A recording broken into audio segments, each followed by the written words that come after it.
జై గురుదేవదత్త. అందరికీ శ్రీ విశ్వావసు నామ సంవత్సర ఉగాది శుభాకాంక్షలు. ఇప్పుడు చెప్పబోయే రాశి ఫలితాలు ఎంత మేర జరుగుతాయనేది మీ వ్యక్తిగత జాతకాల్లో ప్రస్తుతం నడుస్తున్న గ్రహ మహాదశ అంతర్దశలను బట్టి, మీకున్న యోగాలను బట్టి సవరింపబడతాయన్న విషయాన్ని జ్ఞప్తికి ఉంచుకోండి. ముఖ్యంగా అనుకూలమైన ఫలితాలు ఉన్నాయి కదా అని చెప్పి పొంగిపోవడం కానీ, ప్రతికూల ఫలితాలు ఉన్నాయి కదా అని చెప్పి బాధపడడం కానీ చెయ్యక్కర్లేదు.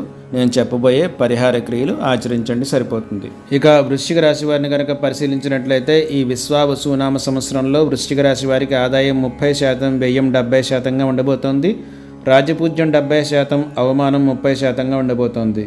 ప్రధాన గ్రహ సంచారాలైన గురు శని గ్రహాల యొక్క సంచారాన్ని పరిశీలించినట్లయితే గురుడు వీరికి సప్తమ అష్టమ స్థాన సంచారం, శని పంచమ స్థాన సంచారం అనేది చేస్తూ ఉండడం వల్ల ఈ సంవత్సరం వీరికి శుభాశుభ మిశ్రమంగా ఉండబోతోంది. అన్ని పనుల్లోనూ ఆటంకాలు, ఆలస్యాలు, సంతానంతో గొడవలు, అబార్షన్స్, మానసిక శారీరక ఇబ్బందులు, గృహ క్లేశాలు, అనారోగ్య గండాలు, ఉద్యోగ వృత్తి వ్యాపారాల్లో ఒడిదుడుకులు, మాట పట్టింపులు, విరోధాలు ఎదుర్కోవలసి వస్తుంది.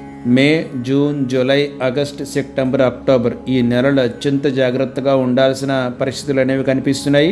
ఇక అక్టోబర్ నుంచి మళ్ళీ మార్చి వరకు కూడా మీకు కొంత ఊరట అనేది లభిస్తుంది. ధనలాభము, అభీష్ట సిద్ధి అనేది కలుగుతుంది.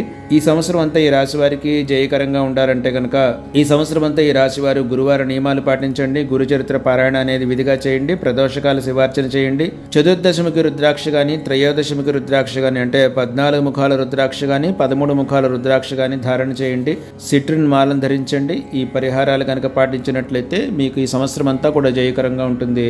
జై గురుదేవదత్త.